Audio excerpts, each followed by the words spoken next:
All right, and I believe we are live.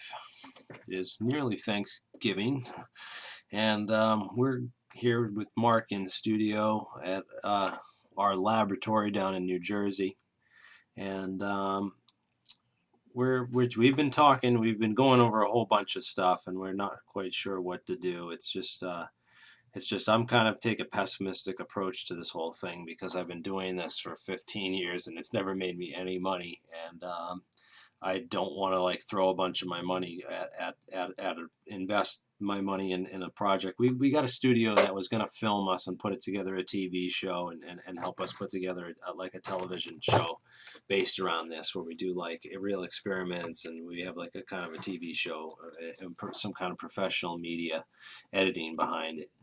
And they wanted like 2.5 grand, and I'm like that, and I bailed on them. It's kind of good friends of mine, and I kind of feel bad doing it, but it's like I don't have the money right now, and I don't want to like blow my money. Like I just bought it. I just bought a whole bunch of. I just made another investment that's going to make me money, definitely. Right now, like that I use some of the money that I had for, and I don't have like a lot of money just to sit there and blow on stuff that I don't think is going to, or I don't know is going to make me money right away, especially with this stuff because I really, and I posted a bunch, I ran it by a bunch of confidants and people too. I also asked like the couple of the Facebook groups and some of the people in these circles and see what the general public thought about us doing like our own TV show and everything, and they agreed that if we get like a producer or or even if we went out and got funding from some like buddy, or we got like teamed up with Gaia, for example. We were talking for a while about getting maybe teamed up with Gaia and doing anti-gravity research show on Gaia, just to get like some kind of it's basically we want to do the anti-gravity experiments, but we need like to get funding for some of this stuff. But I don't know if we exactly need funding for everything, because a lot of this stuff has already been done by other labs, and other labs can do this stuff, and we've made a lot of contacts in the meantime to other people that can outsource a lot of these more expensive experiments, like the Podkletnov replications, for example, cost NASA $500,000, but they still have all the equipment, and they can still do the replication right there. If we get in contact with the right people, we could go down there and do that. And we've been reaching out and getting in contact with a lot of these people, just trying to network and get involved with everyone out there in the field, and even do our historical research to kind of find people who are involved with older programs. Guys like Boyd Bushman, who were involved with Lockheed Martin Skunk Works think tanks, way back in the day. They're dead, and they shared kind of their secrets, so to say. And we have other guys that there's probably a lot more guys out there that still haven't talked, and some of the stuff's now declassified or out there. So it's just up to us to go and like track these people down and find the researchers and see if they'll talk to us and see if they'll be interested in getting and helping us out with some insights, because a lot of money's been spent by the government into doing all these things. I don't know if you guys, this is the big article, thedrive.com, 70 years of military anti-gravity research, this whole thing. And when this article came out not too long ago, it was just at the end of October 29th, we kind of responded, but the Hover brothers responded anyways. Mostly a lot of my research, even stuff I'm remembering now that I haven't put on here. But I just wanted to make a more detailed list of all the classified studies over the last 70 years, like all the major aerospace, and I know there's more.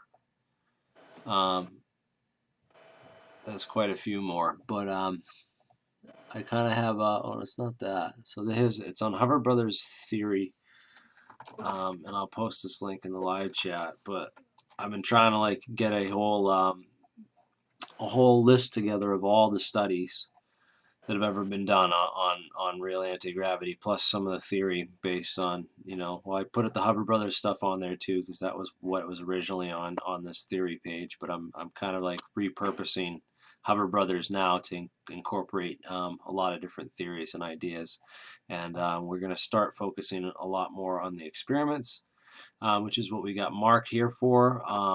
Be able to we can do a lot of stuff remotely. I can gather supplies and equipment, and I can get stuff down to New Jersey, where the lab is, and we're going to start getting more better cameras ourselves, and kind of start this thing from the ground up. I think is a better approach than what we had in mind with spending a bunch of money that with no guaranteed return on investment to get a big TV show kind of going, which I don't know where that's going to go. A lot of people said, you need to keep it focused on the experiments, and you already have that kind of niche audience where it's people that come and they're interested in real science and doing real experiments, and that's where you can kind of tap into that audience and kind of get what you already have going, to get some and keep going with what you already are doing with Mark and Falcon Space and what we're starting, and as more momentum grows and you get more people and more labs and more interesting stuff to do, it will grow from there. So I'm gonna turn this over to Mark and let him talk while I enjoy. And by the way, if we still might do like a professional TV show with some of the stuff, we're gonna do I'm thinking we do like live streams, but I want to make them a little bit better quality than the ones I currently do, and I want to also have someone that edits the stuff down like posthumously to kind of like make a more entertaining TV show or snippets or summary of the stuff that we could do. It would be interesting to get us all in the lab and do a reality TV show and have me move down there and live down there and get like a real reality TV show. That would be a riot, I think, because we have such a kind of interesting clash of personalities. But yeah, I'm going to, speaking of sponsors, I know UFO, Harpoon Brewery, has sponsored a lot of UFO related research and stuff in the past, and I do enjoy your beers, and I'm going to give you some free advertising right now on my show, in the hopes that maybe you guys will reach out and fund us, or be interested in funding the research that we want to do into anti-gravity, and kind of cracking the code on what's been done, what needs to be done in the future. And while I hand it off to Mark, I'm gonna eat some habanero peppers. Love these things. Hey, Jeremy. So we're at the lab right now. We're getting it ready for our TV show. It's going to be a low-budget TV show. We're going to be filming it on an iPhone X with one of those gimbal stabilizing platforms, so we get nice, clear videos. To give the shop a little better look, we're spray painting it right now, jet black. All the wood is going to be black. We're going to put all the parts that were up there back. Over here, careful. This is Jordan, by the way. Jordan, say hi. Hello, cameraman here.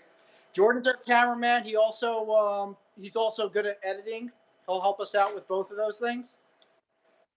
To right over here, there's going to be a shelf, another shelf, and then a base shelf. They're all going to be painted jet black. So we'll have like a nice corner area where we're in the control room of the laboratory. Now that we have everything out, I can show you actually how everything was connected. Down here is all the odds and ends, wires, power supplies. For the high voltage experiments, these are the main toys that we were playing with. This is a 125,000 volt power supply, and over here is a voltage divider that allows us to watch the voltage live on our oscilloscope. So this protects our oscilloscope from the high voltage, and still allows us to see what's going on. 10,000 to 1, every volt on the oscilloscope corresponds to 10,000 volts in the experiment. And that's what we're doing right now. We should be ready to start shooting this Thursday. So Thursday afternoon, we'll probably do a shoot on the Townsend Brown experiment. Jeremy's going to give a little introduction, and we'll stitch it all together and make it into some low-budget TV show. I'm really sorry it didn't work out for the high budget thing, but that's kind of putting all your eggs in one basket. And if anyone wants to invest in that, we're offering 5% of the TV show. There's a 300 to 600% return on investment if it sells. So if you got the money, $2,500, not a lot of money. You can get a lot of money back if we actually turn it into a real TV show.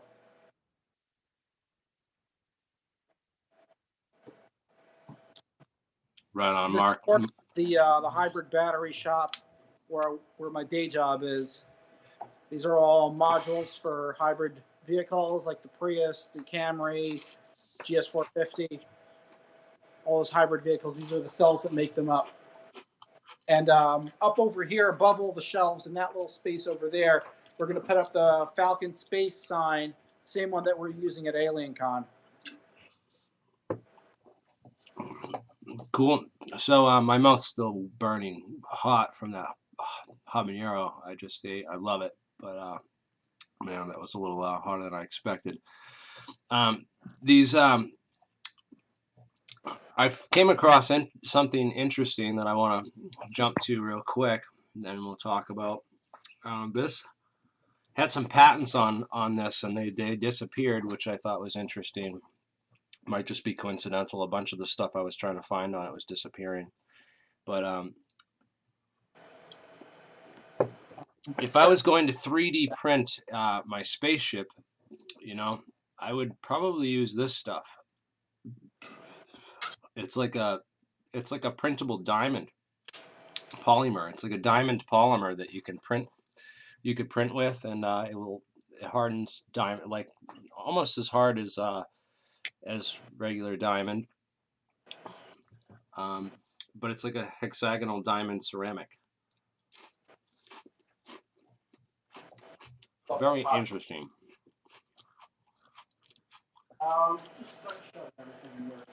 But I posted some links to that in the description, so people can check that out. Definitely want to get in touch with these people and see what's going on with this research. I mean, this is like crazy stuff. I wouldn't be surprised if this goes classified and disappears, because if you're going to build any kind of aircraft, this would be an incredible way to do it, an incredible material to do it with. They've already begun 3D printing a lot of aircraft, helicopters, parts and stuff. I think 3D printing is going to revolutionize a lot of the aerospace industry, and materials and techniques like this are really going to be a big breakthrough thing. And thank you to the friend of mine that brought this to my attention and put this kind of stuff across my desk, because I love my science geek friends that know lots of really cool science stuff, because this was definitely a good find. So save that and check that stuff out. And if you can get copies of the PDFs, I can't get all of them, but send them to me. Some of these, some of the papers on it, very interesting stuff. But another thing, what else was I doing? Talking a bit more about consciousness and some of these other ideas in quantum physics. For like, there's basically like a lot of theorists, a lot of physicists are looking for a way to explain things like ESP or coincidence, a lot of weird things that happen with your brain, or synchronicities. Just like I've had weird experiences in my life, and then it's certain people, you get to know them, and it's like Mark, for instance. I was thinking about him, and I'm like, I'm gonna call him, and he was thinking about me at the same exact time, right when I call him. I'm like, let's do a show. And here he is in the lab, but it was like a weird kind of like a psychic thing. It's like before I called him, he knew I was gonna call him. He picked up on it, and I get like that with a lot of people that the people that I've become better friends with. I'll say that I get like that with certain people, and it's weird. And but there's certain ways that these people, a lot of scientists that are looking for ways to explain this. I'm gonna throw some of these more of these links in the description here too about consciousness and quantum mechanics, because I think that's something I kind of also want to explore a little bit. Is get these people who are psychics or claim to be psychics and do like some real serious, you know, tests and experiments with this stuff, because it apparently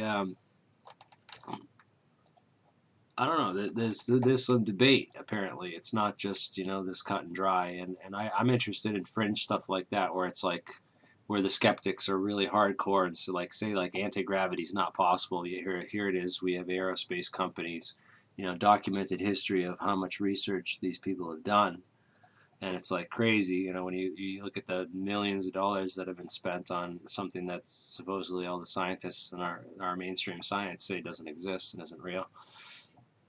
So I'm interested in stuff like that too, especially you know, I'm interested in what's going on with TTSA, whether they're bound and can't talk to the Stars Academy, you know, whether they're actually real legit. I don't think they're legit. I've been saying like they just look to me like a Pentagon front group, because they never say anything bad about the military industrial complex or the government, and it's obviously like they're like some kind of shill group if they're not like, you know, if they're not. I'm looking for accountability. There's people that, you know, it's not, disclosure is not going to be this like fun softball game 3 to 5 years. That was the latest thing, 3 to 5 years. Anyone else hear about that? 3 to 5 years for disclosure. Tom DeLong, I think it was on Twitter, he said it's a 3 to 5 year plan now. Yeah, apparently. He's afraid, and he doesn't think that the public's ready, and you know, gives us a hint. Is on a 3 to 5 year plan from now, and it was not meant to take a year, 2 years. This was a 6 to 7 year rollout. Yeah, of course. We'll continue to get more information as long as nothing changes. But of course, you know how that more information, dude. They haven't shared really hardly anything of value. So it's like really makes me wonder. We're trying to like take this on and take disclosure to a next level to all the people that are real into this and serious about disclosure and serious about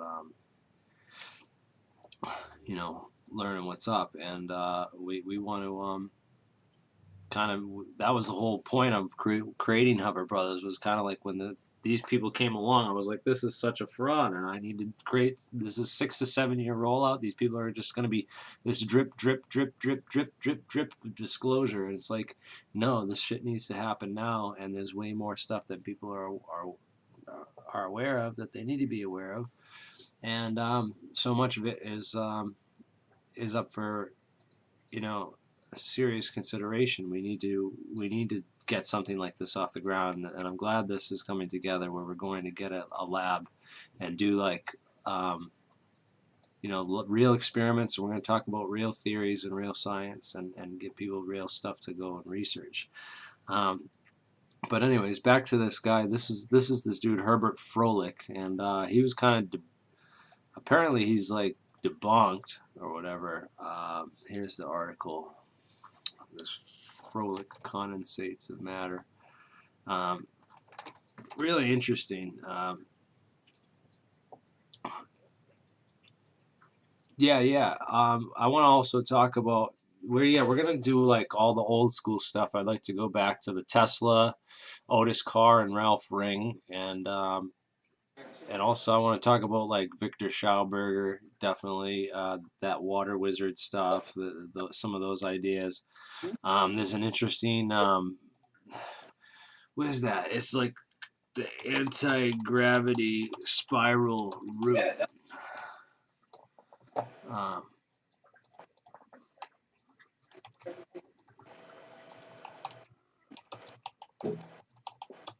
Jeremy, you see the shelves? Oh, he's here. Yeah, nice. Doing some See you later. shelves. Nice talking to you. Hey, good night, man. Hey, thanks. Welcome to the team. Definitely. Nice to meet you, and we'll be hearing from you soon. Word. Yeah. So this is this. It's this route apparently that goes upstream. I don't know if this is like the video's played backwards. That's what people say, is that the video's played backwards. It's not forward, but apparently there's this route, and it's like a spiral, and the way the water flows on it, it goes like it will go upstream. Like when the water flows, you know, it goes upstream apparently.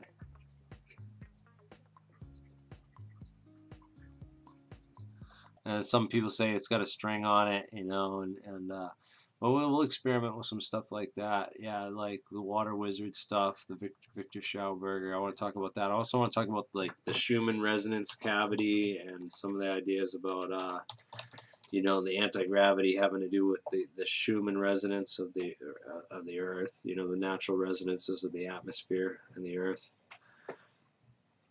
and those harmonics. And yeah, they'll be. I want to make it more. I mean, what do you think? Like, what do you guys have? What do you had? I had like a whole list of like experiments that we could do and try to break it down into each episode and stuff. But like, some of it's gonna have to be super compressed, and then other ones are gonna have to be like super drawn out because it's gonna be like, you know. Yeah, it's going to be hard to stick to any specific timeline, but that's all done in the editing. You can make anything into a 2-hour, bore, or you could compress it into 10 minutes. That's all. That's all it has to do with editing. Yeah, but I mean, a lot of content and stuff. But anyways, yeah, disclosure is digging deeper, and I'm glad that we're kind of like leading that with the scientific end of this, because there's not a lot of enough people like really trying to push the science end of it, and what we're trying to do is take like a lot of the you know, mainstream science that's out there, pull it together with and also and kind of lead it in the direction that it needs to go, and show people what's up. One of the things I want to do, or I was thinking of doing, I mean, honestly, if I had any amount of money, I'd probably, I mean, I would probably invest. I would probably invest in putting in some kind of TV show or some kind of higher budget productions together. And but I think there's a lot of people that are investing in other things that are making money too. Um, so Lockheed Martin did a recently. They did a partner emergence. This is on Market Watch and a bunch of other things, but this was in June of 2017, and I don't know if I was going to buy stocks or invest in stocks. This is something I'd probably look into, because Lockheed Martin doing this classified research, and then they're lots of investment in a big company that does metamaterials technologies for real. That's really what's up. I mean, these people they know what's up with how to build these craft, and they have the kind of labs and funding and capabilities to actually build things large scale. Mark, you want to hit your volume? Oh yeah, sorry about that. Bing bing. Yeah. So, anyways, that's definitely something that people need to look at. I thought was interesting. Metamaterials is going to be a huge thing. We have some materials that we can do experiments with, and we're going to be sent some materials too.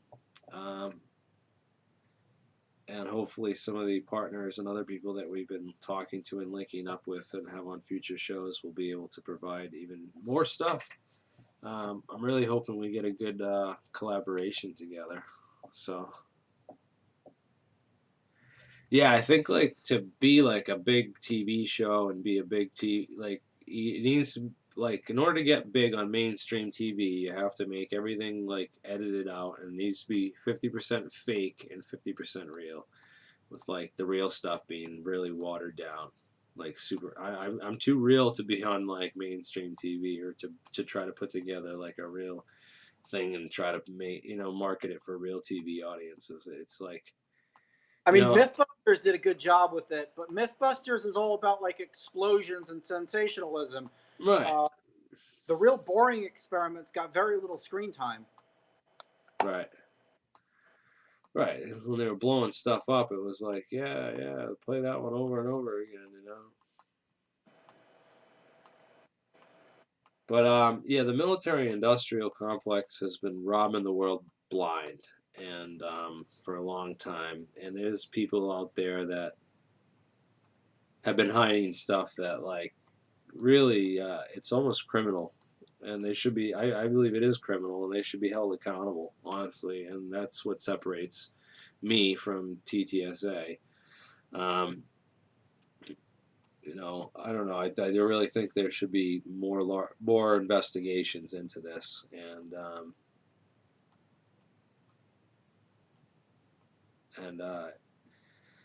but anyways, regardless of what happens in the government, we need to do our own investigation, because obviously TTSA is, with their 3 to 5 year or 6 to 7 year plan rollout, is just way too freaking long to wait, and nobody wants to.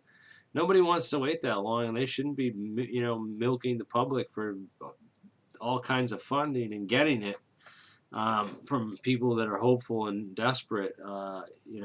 Giving them this money that they're not going to give them anything back for. Like we need to really. I'm going to put together at least something. Probably $1,000. I'm going to try to save up and put into a real high budget. Um, a real high budget launch film, like I put together for Hover Brothers the first time. I took like a whole month off to make that video, but I can kind of remake the Hover Brothers video from before, but I want to make it new to be about Falcon Space and about this TV show and about this other stuff we got going on, rather than that Phoenix theory. It's going to be about all the theories and just doing experiments and building a lab and just science, science, science. And holy crap, someone just jumped and gave us a $50 super chat. That's awesome.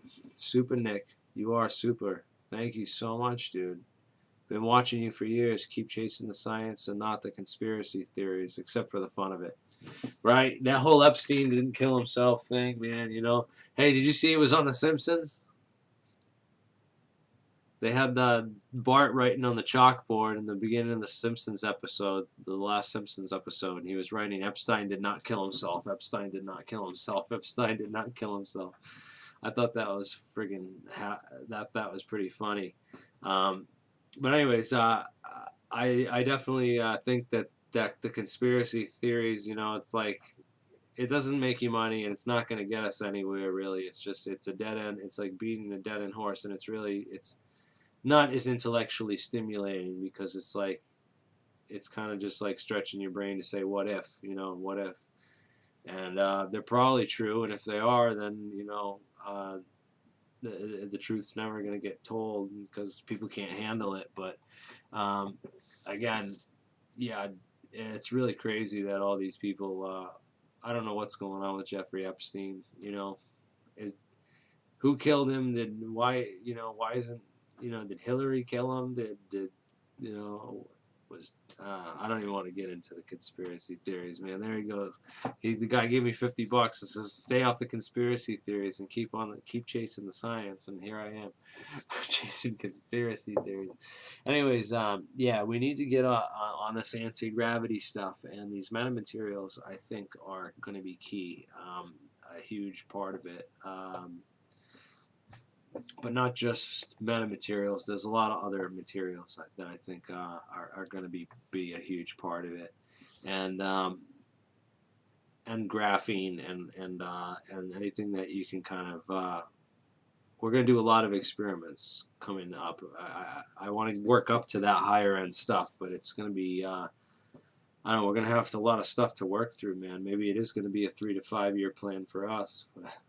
I don't want to waste too much time on, like, you know, the older stuff. You know what I mean? Because it's like we're just gonna revisit it briefly and kind of like do the calculations and show people the math. And I want to like have a link where people can go to and like we'll do like all the math out and then they have a link to actually go to and be like, oh, okay, well, here's the lift equation and figuring out how much, you know, how much bang for your buck, basically, you know, for all these different propulsion technologies, because some of them actually can kind of like do produce some thrust, and it's about determining, you know, how much thrust and, you know, what you can do. But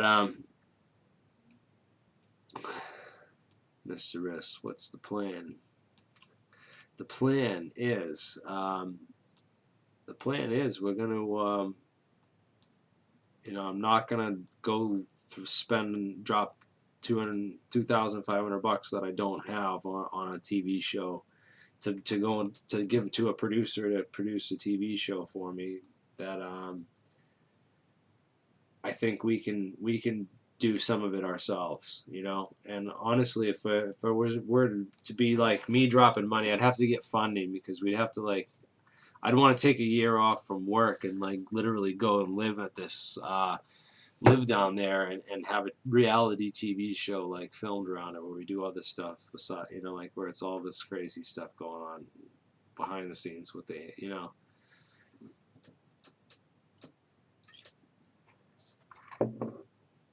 So, all right, so I've done a bunch of research into metamaterials, and I want to do, where's the best kind of I have a whole bunch of stuff on metamaterials here, all my links. So rather than go and type and find this stuff, I can just go to my list here and go to metamaterials and look up this stuff. So it's not just metamaterials too, because it's these metallic glasses and these atomic printers and other things. So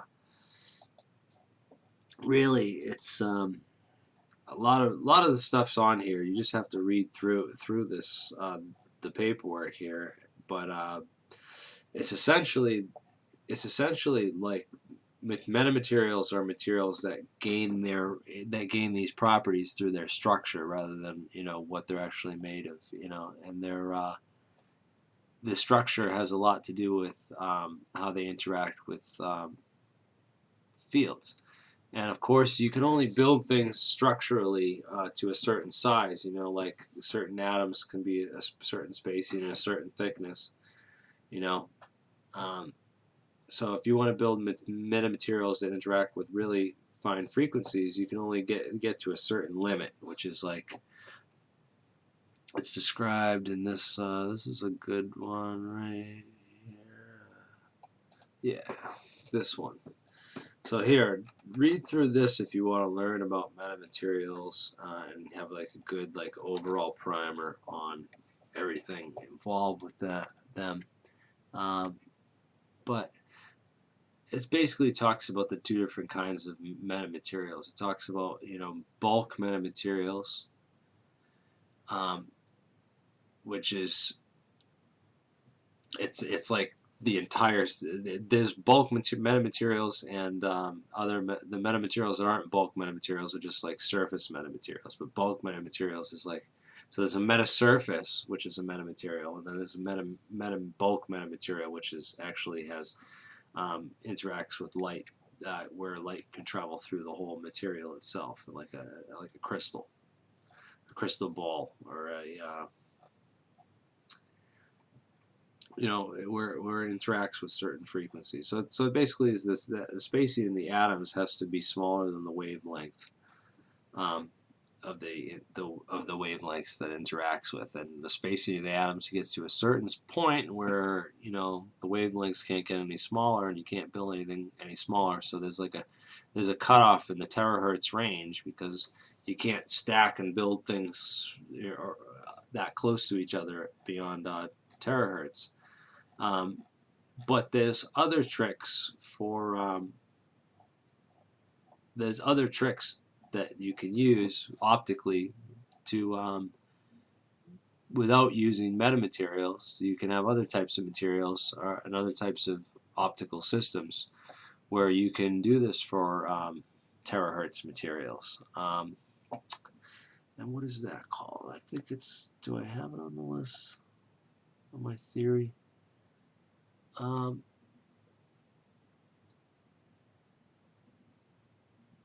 thought it was called...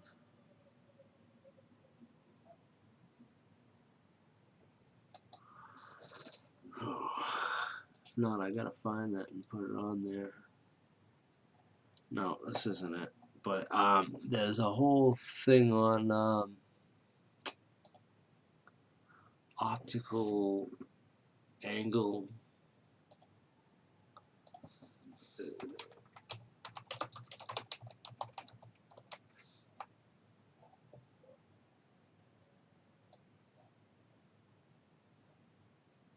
Let's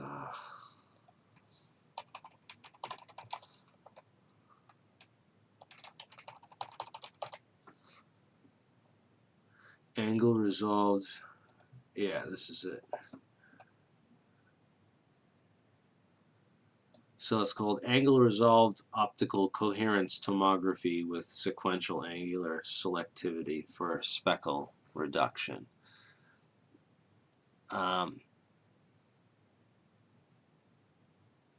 Yeah, or optical coherence tomography, OCT, or angle resolved. Yeah.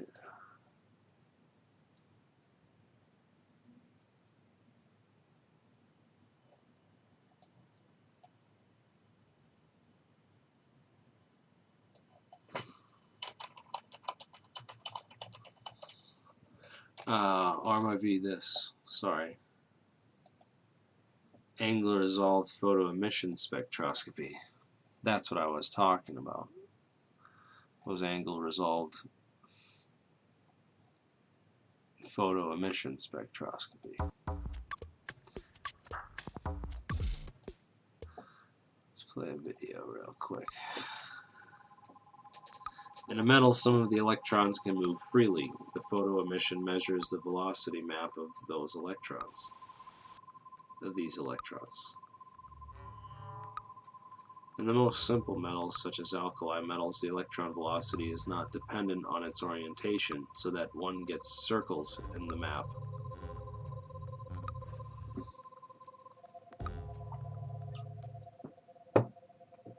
In quantum physics, physicists are more interested in the momentum, namely the speed multiplied by the mass, but the velocity map remains circles.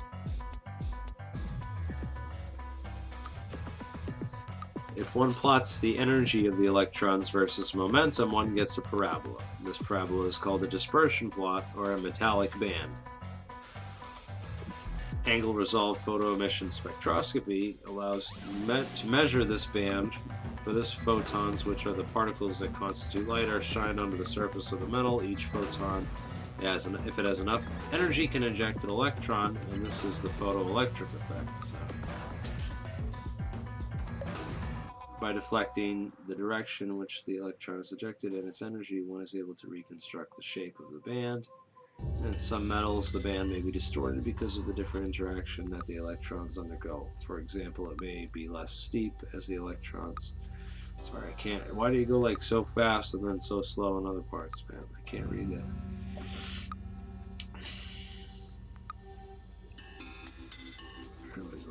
Band shapes. For example, in iron superconductors, some of the electrons are slower in one direction, while others are slower. These materials are called multi-band metals. Often these particular metals display original electrical or magnetic properties, such as high temperature superconductivity in iron. So angle resolved photo emission allows to determine these metal bands, a key factor of their understanding. Okay.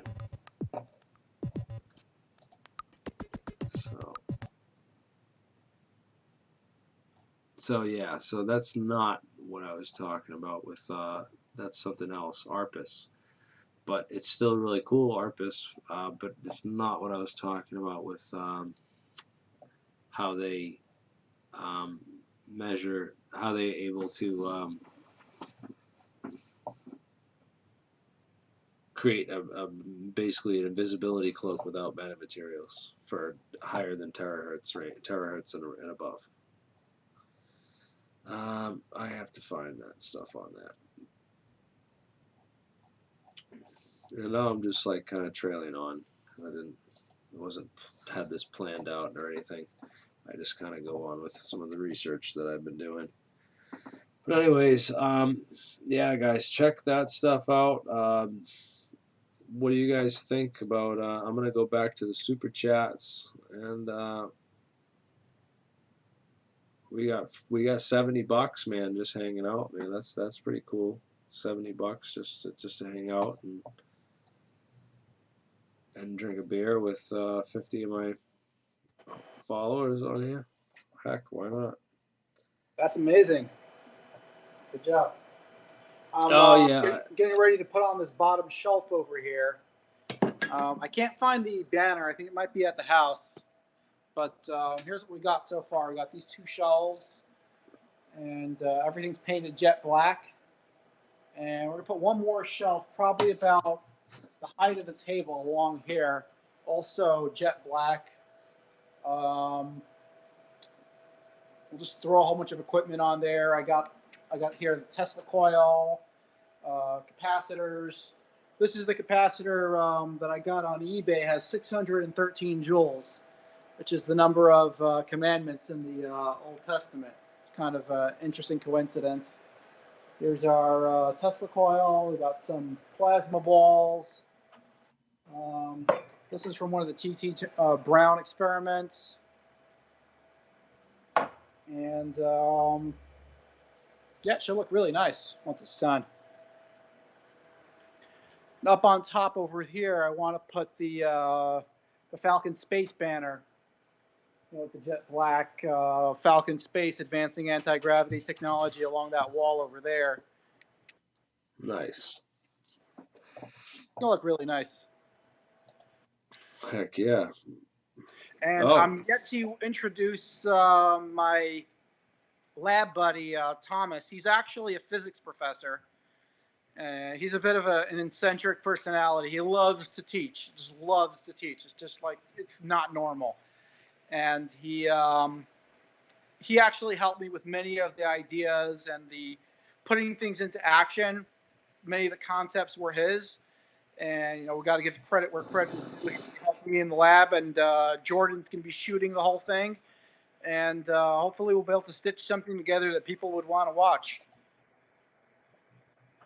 Yeah, that would be ideal, man. Because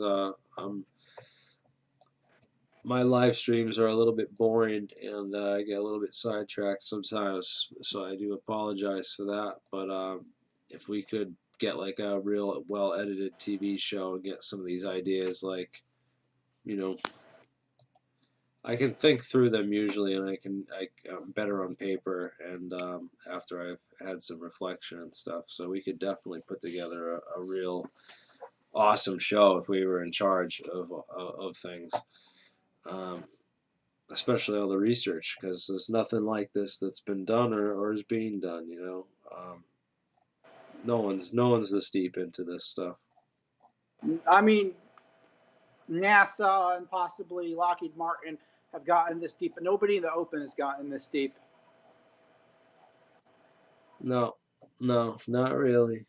And there's even more that we're going to add to this list as time goes on, and more experiments that we're going to do and try, and just, I think we should do for like a year. I think before we put the TV show together, really, what we should almost do is just kind of fund it from the grassroots, kind of where we get the lab work and we get all the experiments, and we do that for like all of 2020 is going to be opening our eyes. It's like the 2020 vision.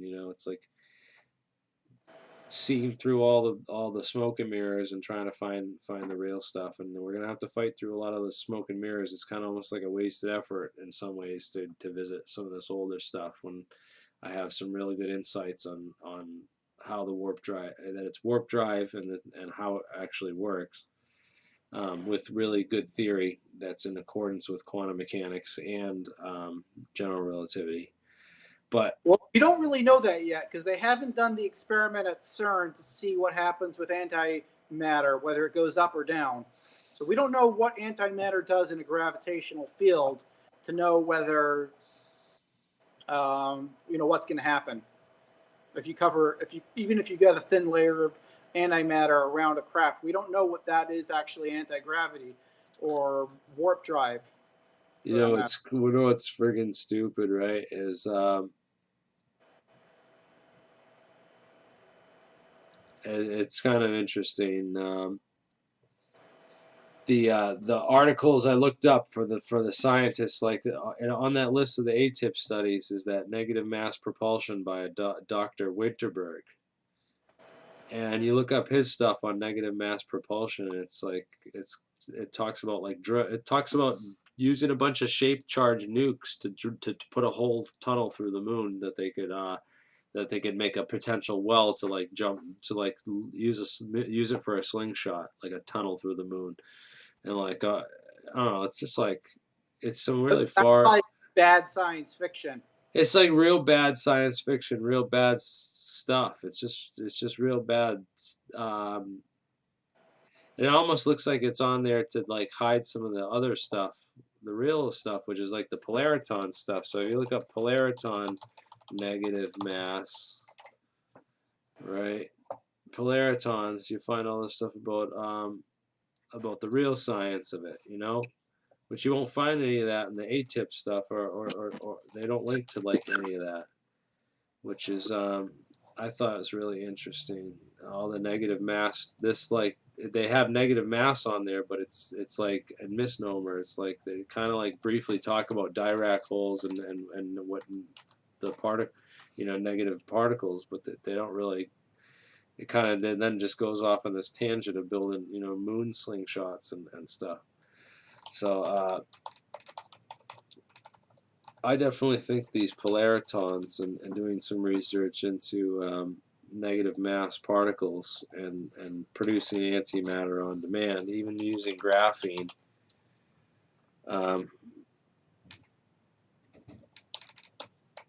to produce Dirac holes.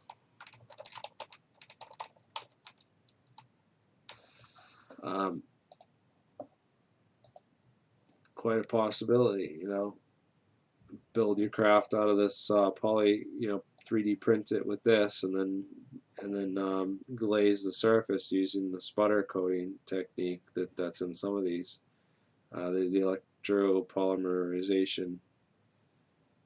They have a sputter coat technique to make a diamond-like thing that's like graphene. So you could just 3D print graphene onto the surface, so you could essentially produce these some of these types of skin coatings, and they'd be hard as a diamond. Should be cool. This again, you learn a lot on Wikipedia, these stupid videos, and getting into this stuff. But the chemistry and the physical chemistry is this is where it all meets, and it's the ultimate technology. It's learning how to build tech from atoms.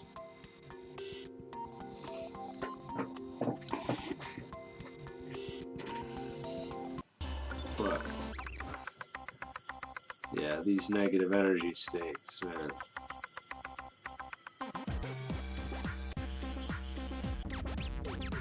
But it's about controlling those negative energy states and shaping them. And that's where it gets a little funky.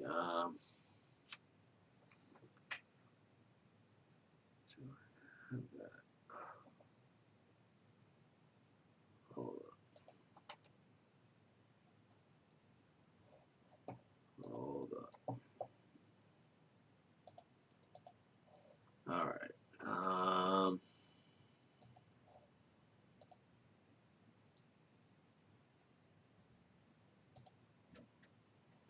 Yeah. So it's about the real, I think, part is about getting the surfaces to polarize light, or polarize the field, the quantum field in the right way. It's basically, I don't know if it's a gravity shielding, like it's masking it, or if it's just tricking space-time into its position wise by recorrecting the error function that produces gravity. But this is it. This is the coolest thing, man. It's like we're convinced that the government has these things, that UFOs are probably our own craft, mixed with maybe some of them are alien because they've been around just far too long for us to have been able to create these. But when we figured it out, when we started building them, and how long we've had them, and to what degree, and everything, it's just such a mystery. It's such a puzzle that I think we need some kind of like serious investigation into this, and getting people involved. You know.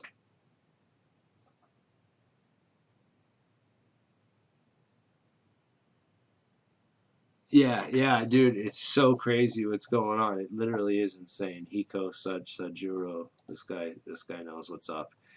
He said all these ufologists, they've been propagandized for years now to talk about, UFO crafts as aliens, and hide all this stuff. What is it? He said been propagandized for years now. Man-made UFO crafts and the breakaway civilization, and now they are talking about the disclosure by the U.S. Army. Right. The U.S. Army is the ones that apparently took the parts from Roswell and confiscated all that. You know.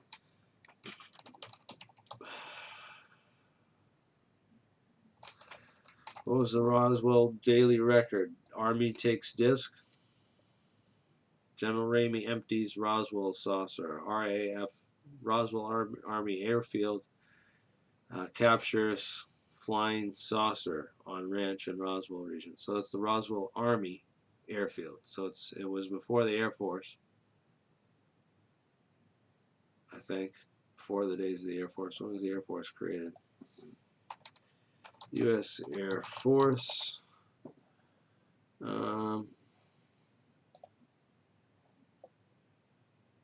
Yeah, it was created in September of 1947. Interesting. So the Air Force was created after Roswell. Was it created in response to Roswell? To kind of like make a separate branch of the military, to make it separate and hide stuff? I don't know. That's interesting. So Roswell was in June or July of 47, as you recall. So a lot of interesting stuff happened in 1947.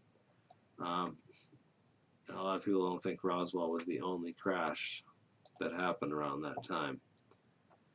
But it's certainly interesting why they would take pieces of that were allegedly Roswell debris that someone's been keeping in secret and so long, and then just give them back to the U.S. Army, who took them in the first place. It's like,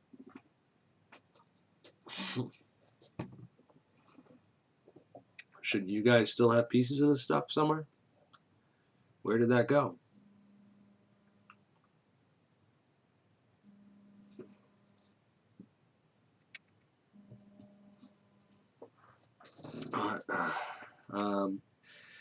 Very interesting.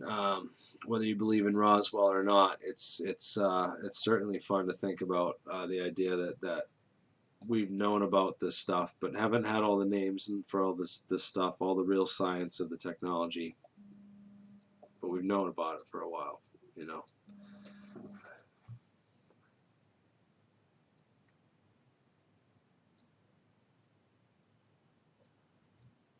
But yeah, just very interesting stuff going on. But anyways, any questions from the live stream? Yeah, the UFO mafia. It's pretty crazy what's going on with the UFO mafia, and how much of the UFO industry is controlled by just a few people who just have massive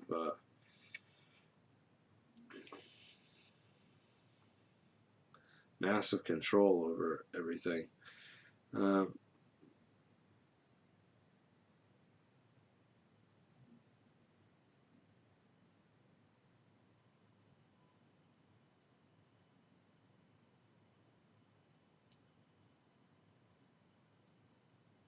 all right, I gotta go in a half hour. But yeah, these fragments, dude. And I know there's other people that have fragments. I know there's other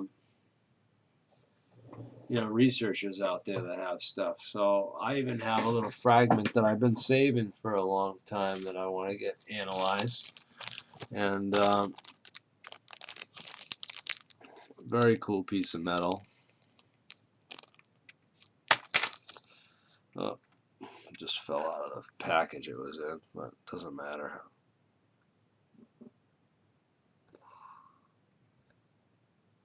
This piece of metal is freaking cool. And I want to get it analyzed. I've had it for a while now.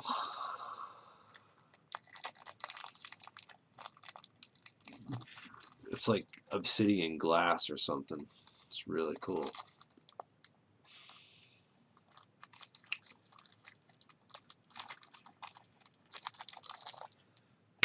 Yeah, so I want to talk to, maybe we can get Michael Stroud on the phone and ask him about this, when things happened.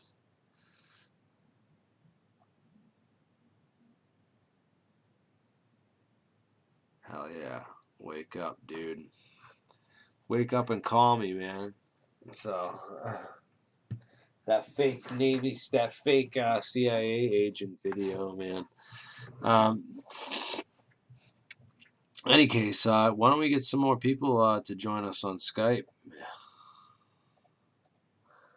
That'd be cool if Jeremiah could jump on and talk. I know he's got some anti-gravity stuff that we don't have that he can maybe share if you want to jump on.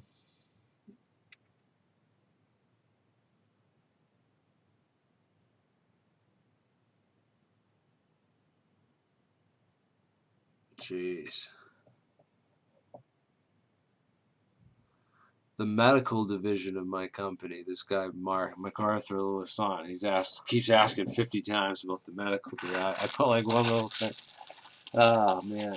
So the medical division, eventually, yes, I want to have a medical division of my company and do medical stuff. I have so many ideas based on cool physics ideas for medical technology. But yeah, that would be awesome. Have a medical division too. But again, it's all about funding and one step at a time, baby steps, baby steps. So I don't know what happened to Mark. You back in the lab? Do you want to give us an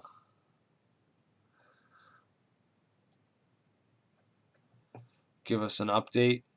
Whoops.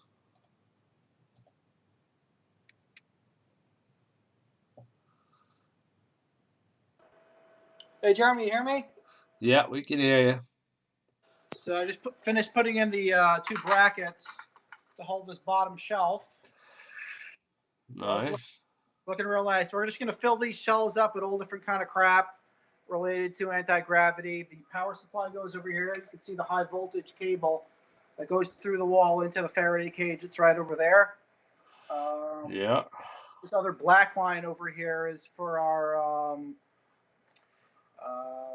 think it's called an oscilloscope, an endoscope. Gives us a view inside the Faraday cage. It's not a very clear view, but it's what we got right now. And yeah. Over here we got all different odds and ends, all different size wires and stuff for project building and solder and all that great crap. Nice. Yeah, so I want to do some experiments with Townsend Brown first, and then we'll move on to just move right on down the list. I think it makes sense to kind of go back chronologically to like the older stuff, and then kind of work our way back that way. I've heard a lot of interest in trying the spinning mercury experiments. If anyone wants to fund any of these experiments, let me know. If you're really passionate about a specific experiment, we'll try it out here in the lab so long as it's funded. I'm not looking for a salary. You're not looking for a salary. We're just looking for that the equipment's covered. The supplies are covered. That's what's important. Yeah, we get like the equipment's covered. I'm in this for like this is my hobby, and it's just the adventure alone's worth it for me to learn what's up with this stuff. So I'm gonna do it regardless. But like it helps out get speed things along, and also I want to like put together. I want to have like a plaque or something, and eventually I want to turn this lab into a museum. If it like we actually create anti-gravity, I want it to be like a museum, kind of like for anti-gravity. I want like all the people that donated like to have like plaques and like a piece of that history, if it so as it is kind of history. It's like it would be cool to like have just an anti-gravity museum with all the different experiments on display, of how people spent millions of dollars and work through the years to try to figure out anti-gravity and where they went with that research, and did it all just go into a black hole and there's never been any results from it, or what? I mean, eventually this is all going to come out to the light, and somebody must have discovered it at some point. I don't think it started in Roswell. I think we discovered at least the fundamental basics were around before then. With Nikola Tesla even talked about feeling some sort of anti-gravitic effect when he had large pulses of energy going from one point to another. He felt a sort of push against his body, and it was not affected by Faraday cages. So that's one of the experiments we want to try as well. High power charges.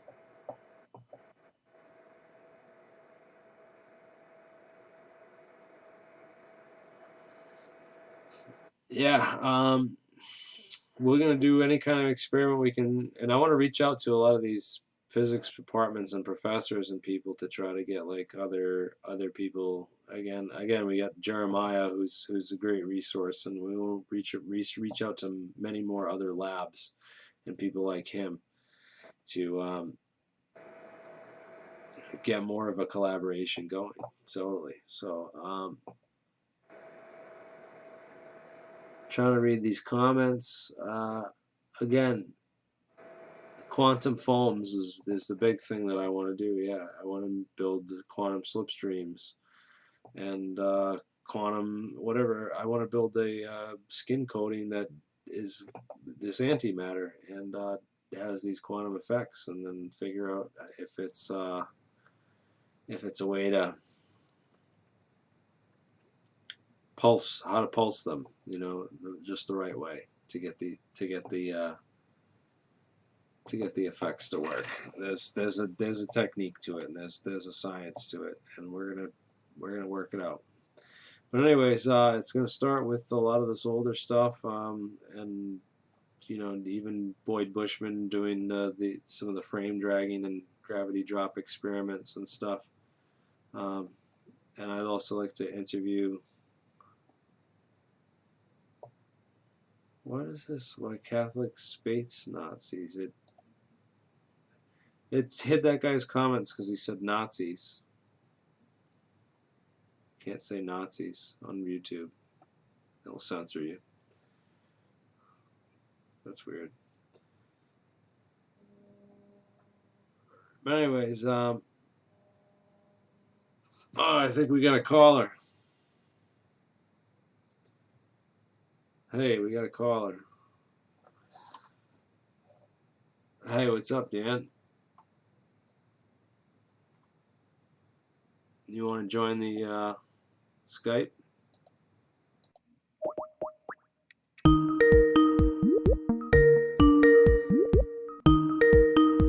Or call me.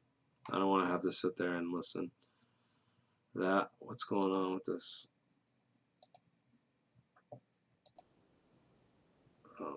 Mark's still working away in the lab, so we're gonna jump over to Dan. Can you hear me? Yo, Dan, what's up? Yeah, I'm watching you. Hold on a minute here. There's a delay. Hang on a minute here. Okay, I was trying to call you on Skype. Are we live? Can you hear? Yeah, Can you we're hear me? live. You're here. You're on Oh, air. okay. Oh, what's going on, man? I was watching the show and had to jump in just to. Yeah, lots of interesting stuff going on in the field right now, and we want to just kind of like be this fill this void because TGSA has made like all this promises about disclosure and coming out with science and this craft, and they showed us that craft that they were going to come out with, and that was all 2-3 years ago now. And it's like, what's going on? And then they come out with this 3 to 5 year plan for disclosure, and it's like, no, they got this stuff now, dude. And like, it doesn't. What are they doing with it behind the scenes, and what are they planning up with all this time that they're spending, all the resources that they have? It's like there's something going on big, and it's only going to get bad and worse the longer it stays out of the public domain and out of the reach. And as long as we have like what looks to be like Pentagon run disinfo ops, like kind of leading the show, and You got it. follow the Pied Piper, and like, yeah, we're gonna take this Roswell material and give it back to the Army and watch, like, trust us, listen to us. No, we need someone else to compete with these frauds, and show them how it's really done. Keep an eye on Cal Korff, name spelled Kal, capital Korff. Steve Cambion just interviewed him. That should be out any day. George Knapp's very deeply involved in all of this, financially, all that. Cal Korff uncovers a lot. They obviously pushed this Lazar stuff just to get attention, to get more money.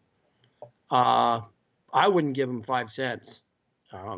That's just me, but there's a lot of investigating going on. 2 years ago, they said disclosure was coming, and we're it's been over 2 years, and there's nothing. There's nothing. They've got some grainy footage of supposedly what's called a tic-tac craft. I think Mick West perfectly debunked at least 2 of the 3 of those cases, and I think the third one that's above the ocean flying along as an anti-ship missile, which I've been saying for 2 years, because I recognized that video from like 10 years ago. That video was out for like 10 years, and they were trying to say it just came out. Yeah, and also, Right. Are you going to do? Oh, I talked to Michael Schrad on the phone. He's at work, so I called him. I was watching you and said, "Hey, can you call in real quick?" He said, "Man, I'm still working." You got to remember, he's on the West Coast, so he's in California. Sure, yeah, it's only like 4 or 3 o'clock there.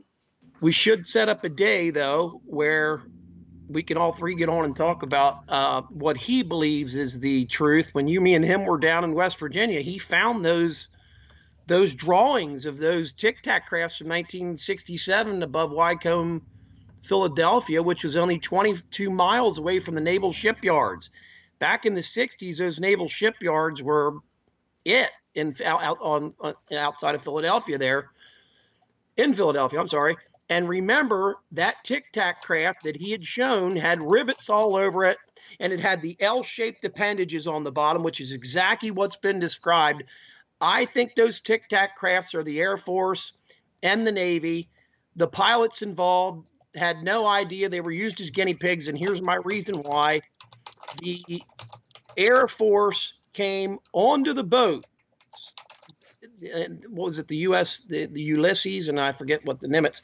They came onto the boats and were answering to the ship, the ship captain and stuff, saying, "Hey, we want all your computers and all that," and they didn't hesitate to give it up. I mean, you're going to tell me a person from the Air Force is going to come aboard a ship and just grab a hold of all your information? Who was with them? Who gave the order above the Air Force is the question, to take away all the stuff. That's what I think is going on with those Tic Tacs. I think it's the Air Force. Right. I mean, there's just too many sightings. At first I thought, well, maybe this guy's bullshitting. There's too many people that have come forward from that ship that I have a hard time believing they're lying. But I think it's the Air Force. That's my opinion. Yeah, it would make a lot of sense that it's some kind of craft and it's ours. I don't think they'd make such a big deal out of a seagull or a kind of weird, any kind of like drone or it has to be Sure. something like something somewhat advanced. And I think it's always interesting. I point out is that it's right near a U.S. Navy Air Force, like a secret U.S. Navy base on San Clemente Island out there in Yeah, Rhode that's where the Island. Navy SEALs train. That's where SEAL team trains at. They're, who knows what all kinds of everything they do is classified. They work under the CIA. So, Yeah, this is San Clemente Island. It's a very interesting place, and it would be a perfect place for cover to do top secret operations because it's in the middle of nowhere. oh yeah, remember we looked at that one day, and you and me were on Google Earth for hours looking, scouring that place, and yeah, it always happens right off the coast of there. So, is it possible that this ship was used as a guinea pig? Yeah. Another thing I wanted to point out too about these tic tac shaped crafts are if you saw one of them sitting somewhere in a shipyard, okay, in the '60s, you wouldn't think anything of it. I mean, it's just it looks like some kind of submersible. You know what I mean? If you saw it on the bank of an 18-wheeler covered up, would you think anything of a 40-foot long tic tac shaped object? No, it looks like a fueler. It looks like a fueler for a gas station. Is that why they shaped it the way they did? Maybe. Um,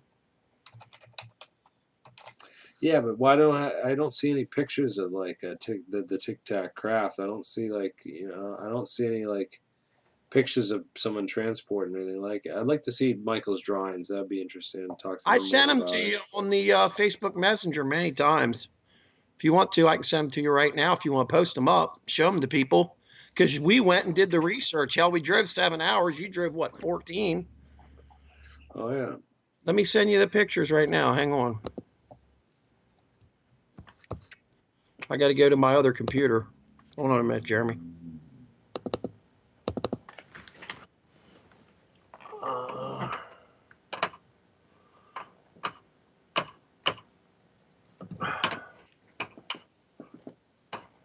Watch this thing crash now. I'm sure that's what's going to happen. It's interesting that like Hal Puthoff Yeah. is like TTSA's main science guy, right? Yeah. Explain all that. How, and then all of a sudden they're saying he's a fake scientist and all this stuff, right? Isn't there Right. a lot of Well, information coming out about him? I know he's the one that personally said that Lazar was a pile of crap a long time ago. really, yeah, because he was under Zeta Reticuli with Big Yeah. Bigelow. Him and Edgar Fouché were really good buddies. I had talked to Hal Puthoff with Edgar Fouché one time. Right. So if you go to Hal Puthoff's Wikipedia page, it's real interesting what it says about him there, and it talks about his like whole role on the psychionics warfare program or whatever. SRI, Stanford Research Institute. Yeah, the SRI. Yep. And but talks about his interest in the Church of Scientology. He's a Scientologist, yeah. Oh, he's a Scientologist? Yep, 100% confirmed, yeah, absolutely. Oh yeah, interesting. So there's a number of people in ufology that are, like I call the UFO mafia. Yeah, that are Scientologists. Scientologists, yeah.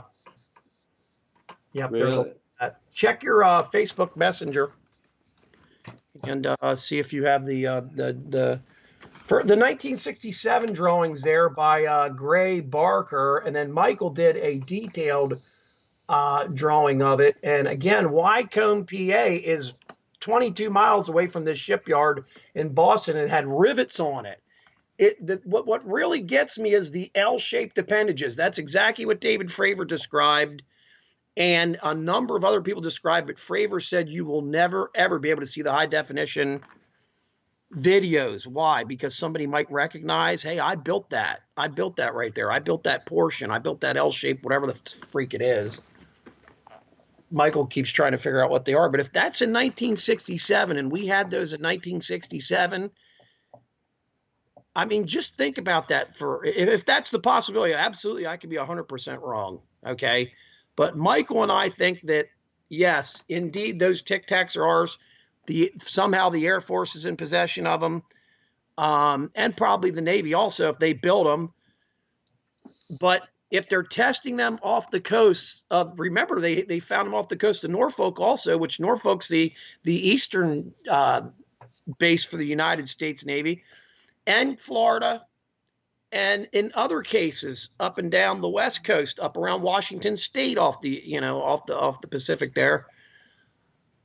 If these are aliens, okay, then they must live in the ocean. That's the only thing I can come up with, because they're darting in and out of the ocean all the time. What are your thoughts on that? I mean, again, I could be 100% wrong, but there's something going on here that's very strange with these Tic Tacs. What's your thoughts? Show the picture. Yeah, it's interesting. I just had the pictures up on the screen, and this. I don't know what to say about this Tic Tac. Yeah, I think it's probably one of our craft. You got one, or you have another choice. It's China or Russia, which I don't Right. believe at all. I don't believe. If these things show up on radar too, there's got to be a shitload more than we know of being seen. Obviously, they're not stealth. So does that suggest they're made of metal? Yes. So this has been edited since I started talking about this a couple of days ago, and was pointing out how it really looked bad on him, but it's been edited since then. But they have the whole James Randi thing, and how Puthoff was interested in remote viewing, and with Russell Targ and the psychic abilities of Uri Geller, Ingo Swann, Pat Price, Joseph McGonigal, and others. But he did like the whole thing with the Psi Spies, these people that could apparently do astral projection, and they did experiments with astral projection in these classified programs to try and see if can they actually look inside our classified bunkers and get real classified material using this astral projection? Can they astral project themselves inside of our classified places and get information? Sure. And they weren't, sure, why not? Let's look into this, see if the Russians can do this.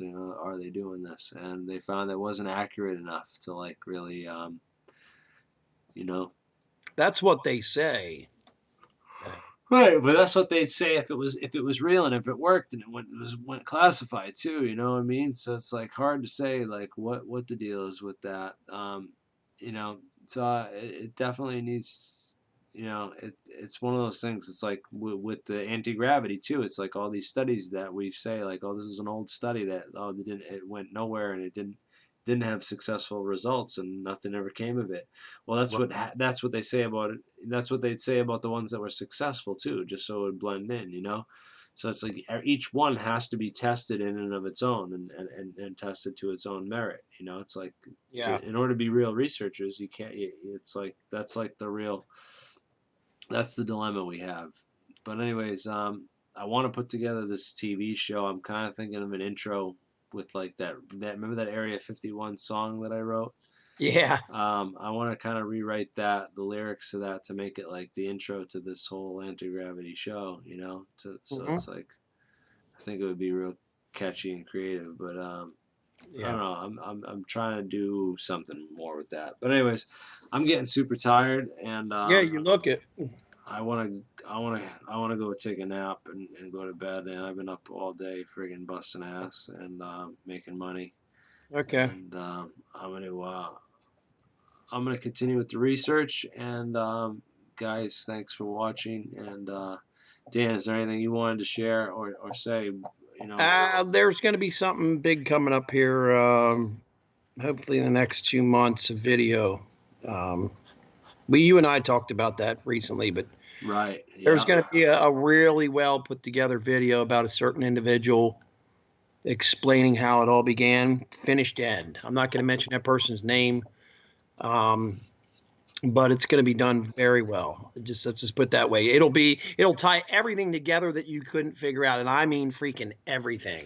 That's good, man, because like there's been so many false leads put out there and tricks and traps that it's like you got to think that disclosure is happening, but it's all this shit. It's a big wall of shit that's being piled in front of people's ways to like block their way to get to the real stuff.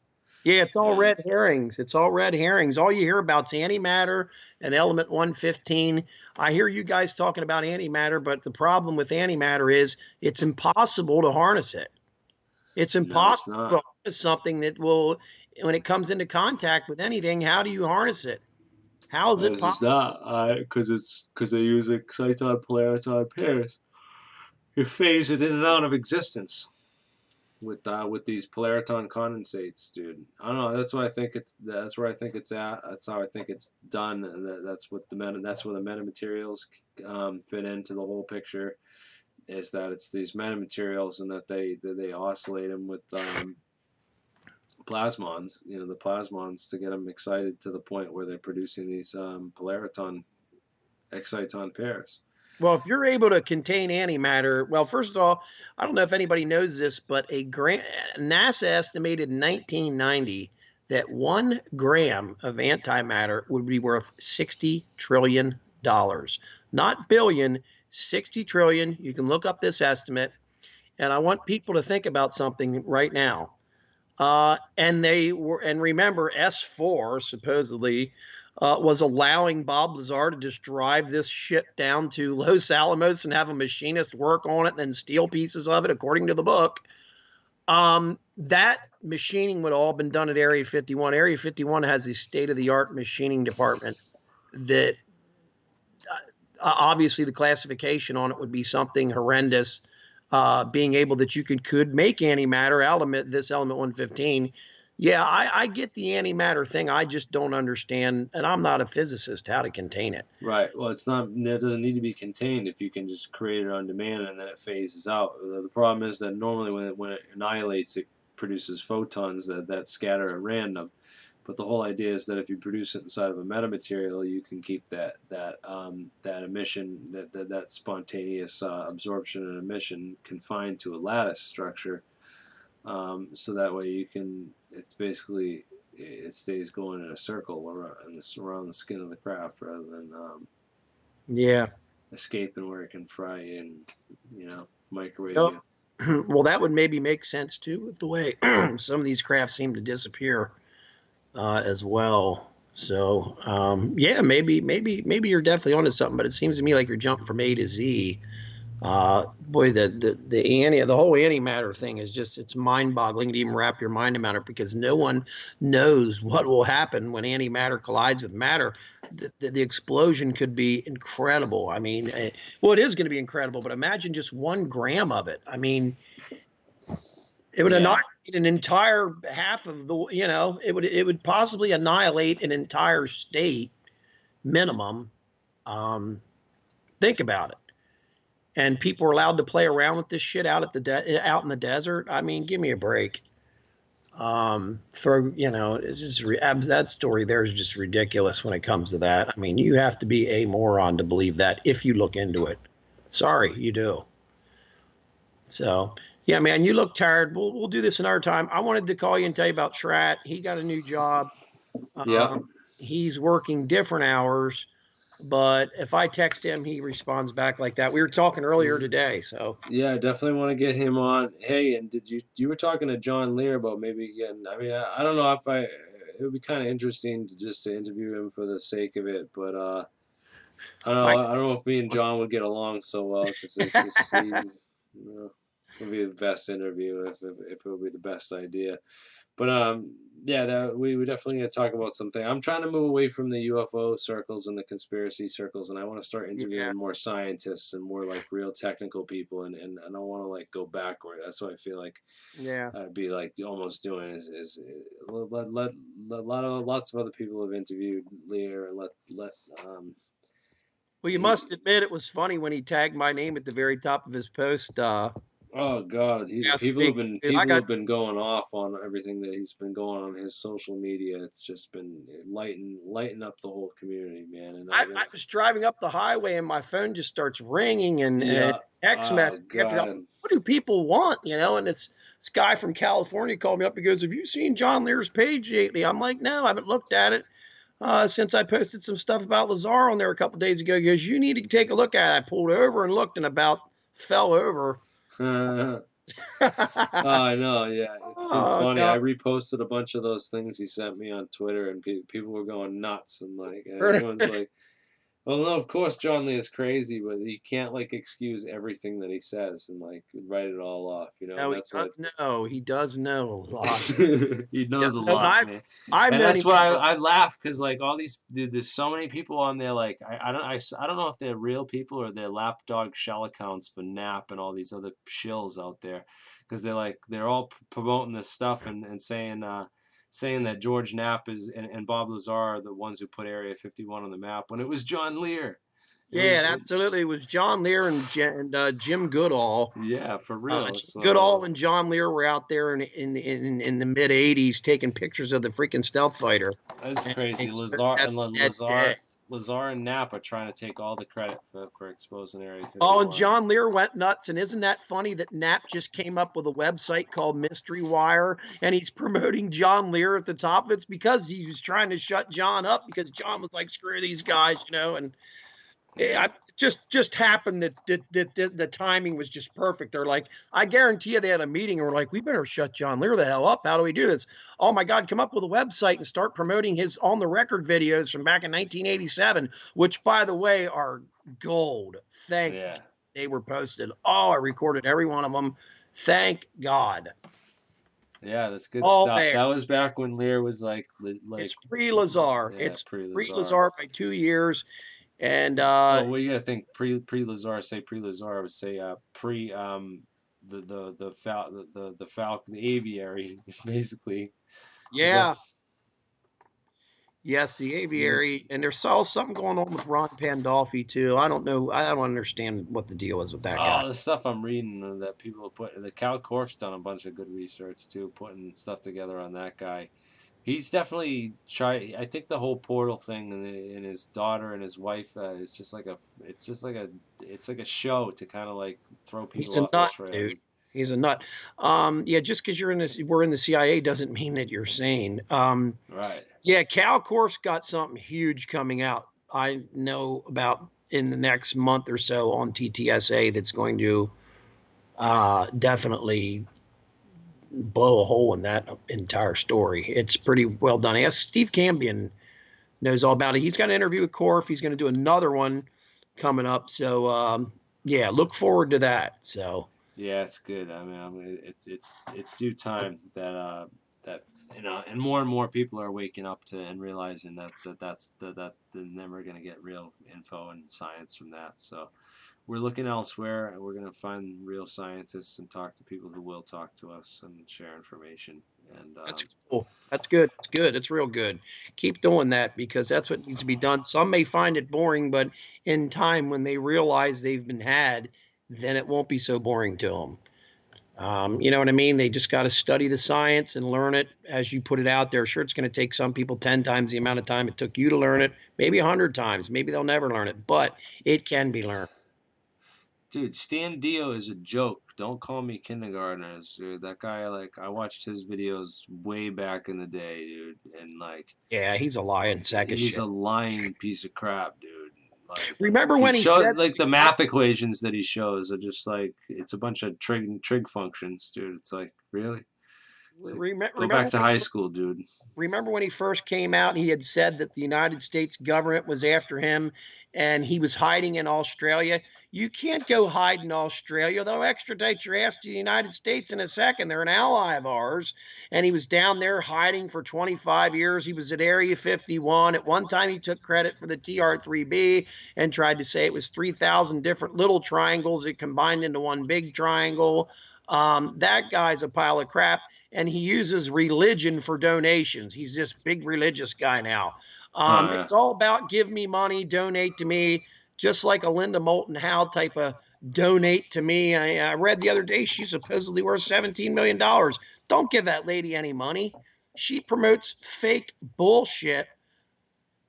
The fake Navy SEAL on there. I got a video of Don Shipley totally debunking that guy. I asked Don Shipley in a live chat about the Navy SEAL on there, and he totally debunked that person. I put that on somebody's website earlier. Oh, I put that on John Greenwald's Facebook page under Linda Moulton Howe.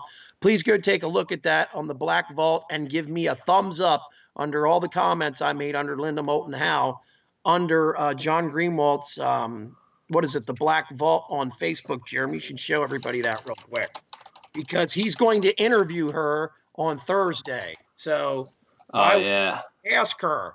I want yeah. him. People can nail this question for us and get it out there. That would be awesome. And I posted the video of Don Shipley, the real Navy SEALs. You know, he's phony Navy SEAL of the Week guy. I've been a member of his site for 4 years because of the whole Bill Brockbrader bullshit. Definitely, if you can, pull that Facebook link up of John Greenwald's if you could and show people. All right, so yeah, guys, go thumb up Dan's comment right here on here, and this is the video. Should be under the Linda Moulton Howe interview. I'm gonna go post this video in the chat so people can see this, and go watch it. I'm gonna post it right in the live chat now. People go check that out, and there, it's under there. It's under there. You keep clicking on the comments here. There's 4 replies. Go down to the replies right there, Jeremy, and you'll see what the video. Yeah, I got the video. I posted it in the chat. Go And down. people can go down to this. Give it a thumbs up, please. Give it all a thumbs up because I'm going to share it on Alien Scientists so that yes, it goes right to the point where Don Shipley talks about it, right there about what a fraud, and he told Linda that guy's a fraud, and she responded back, well, the guy was nervous when he did the interview. Well, the rank he claims is not even a rank in the Navy. He claims he was a first lieutenant. That's a Marine and Army ranking when he was a Navy SEAL. Okay. She knows she promotes garbage. That entire piece of supposed alien spaceship there she's showing was debunked in the 90s. Interesting. Yeah, I remember you said something about that, and I've been looking for the links and some sources to that, and I'm trying to find it. I heard it was a piece of petrified wood. If you look up, Art Bell, believe it or not, was involved in that, and Art Bell said it was a pile of crap. It's that same piece of material is the same piece of material that the TTSA is bragging about that they have.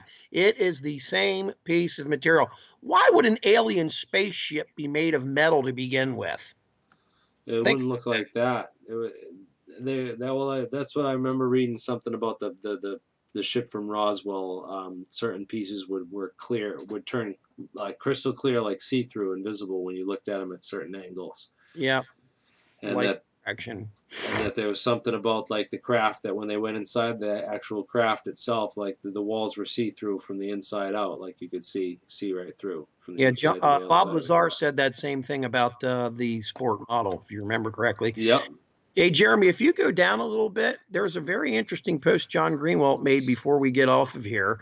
In 1969, there was the Apollo missions filmed a flying triangle above Phoenix, and he has pictures of it down there, and it's an actual NASA picture. If you go down right below that Linda Howe thing, you'll see it. It's very interesting for anybody that's into that. It's just below there. I already closed that window. Dan. Oh, did you? Okay. But yeah, definitely the Black Vault. I called into his show the other day. Definitely someone you want to check out, guys, if you haven't heard of him already. He's tearing the TTSA up. Yeah, he is. He's doing tons of good. And he says how unpopular you become when you become a truther, and that's exactly what happens. I get freaking look how many computers I've been through, just so many attacks. But guess what? It's catching on. So he's all about getting the vault, like this Black Vault, of getting declassified documents and getting archives and accumulating, you know, archives and stuff. So like I was talking to him. He's super interested in my idea of getting the whole archive of all the anti-gravity stuff in one place. too. So yeah, this is I can't wait. He's gonna have me on a future show coming up Yeah, he soon, seems pretty cool. I like him. and we're gonna be talking more for sure. Um, Yep. Oh yeah, props, he knew who you were right away. He wanted you on the show. definitely, man. We're making big moves here, and trying to tackle this in real ways that nobody else is. So Yeah, interesting. you know, Interesting. it'd It's be gonna take great. some time. It ain't gonna happen overnight. People got to realize that's for damn sure. No, it's not. It's It's gonna take at least 5 years. So yeah, but it's gonna be just the. hire me, man. You know, and when you're ready, you hire Dan the man to come down and handle things. I can't wait. I can't wait till I can. I have the ability to start hiring people, and we're there. That'll be So great. I had people, so many people send me applications when we started Hover Brothers too, man. All these hopeful people, and it's like, damn, this really needs to happen. People need to see it happen, and it's happening right now. But it's all in classified programs behind locked doors, like a big Manhattan project underground, building the new age atomic weapons. You know. Yeah, bro. Yeah, yeah. Well, you're making contacts, and from what you've told me, everything's going pretty good. So, excuse me, your friend Mark, he's pretty cool. I'd like to come down to the lab. I'm not far. I'm electronics tech, so who knows? Maybe I can help out in some aspects on my free time. So, New Jersey's not far. So, a couple hours. Yeah, so the debate kind of begins is like, obviously I think like with the trillions of dollars that have been missing from the Pentagon budget, uh, trillions missing, dude. Like with that amount of money, like what I could pay for, and hiring some of the best, smartest science, like some really smart people to do some really they have to have it. They have to have figured this out. They have to, dude. I know. There's no effing way they don't, and they're never gonna get off it. They're Think never gonna give it up, dude. So it's I like know.